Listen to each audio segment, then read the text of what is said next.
इस टाइम मैं DHA phase 3 के Z ब्लॉक कैफे लांतो की उस ब्रांच पे हूँ जहाँ से मेरे बाबा अगवा हुए 29 दिसंबर की रात बिटवीन 10:30 PM to 12 AM। वो एग्जैक्टली इसी टेबल पे डाइन कर रहे थे और ये उसके ऊपर कैमरे थे। और फिर इन्होंने कहा कि इनके पास DVR में फुटेज मौजूद नहीं है। एग्जैक्टली इसी DHA की ब्रांच ने, कैफे लांतो की, इस ब्रांच ने रिकॉर्ड टेम्परिंग की है।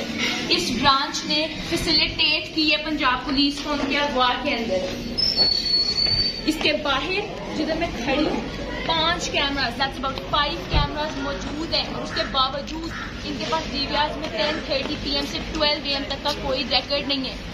इसके सराउंडिंग एरियाज पे उज़मा अशफाक सैलॉन है, फाजी ब्राइडल स्टूडियो सैलॉन है, ग्रैंडियर इंटीरियर्स है, सेफिटी प्रोजेक्ट है। यहाँ पे 4 से 5 घर है। कितनी इंटरेस्टिंग बात है, कितना इंटरेस्टिंग कोइंसिडेंस है कि 10:30 बजे से लेकर 12 बजे तक के जो DVR है उसके अंदर किसी के पास रिकॉर्ड नहीं। मैं यहाँ पे खड़ी हूँ, मैं यहाँ पे खड़े होकर ये बात कहना चाहती हूँ कि इन्होंने फैसिलिटेट किया पंजाब पुलिस को।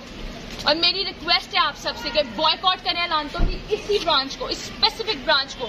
इन्हें पता चले कि इस मुल्क में हम किसी को अगर फैसिलिटेट करते हैं जुर्म में पंजाब पुलिस को, तो अवाम इस चीज को टॉलरेट नहीं करेगी। आई वांट कि मेरी पूरी अवाम मेरा ये मैसेज सुने कि बॉयकॉट अलांतो DHA फेस 3 Z ब्लॉक। इन्होंने फैसिलिटेट किया पंजाब पुलिस को, इन्होंने सहूलतकारी की है पंजाब पुलिस की, इन्होंने एविडेंस को हाइड की है। ये एक लॉ अबाइडिंग कंपनी नहीं है, एक लॉ अबाइडिंग रेस्टोरेंट नहीं है ये ब्रांच। और इसके इर्द गिर्द ये तमाम एरियाज में कितनी इंटरेस्टिंग बात है, कितना इंटरेस्टिंग कोइंसिडेंस आप खुद देखें कि 10:30 बजे से लेकर 12 बजे की फुटेज ही नहीं मौजूद। आप जानते कि किसने अगवा किया उमर डार को, आप खुद डॉट्स को कनेक्ट कर लें, मैच कर लें इस चीज का। Thank you.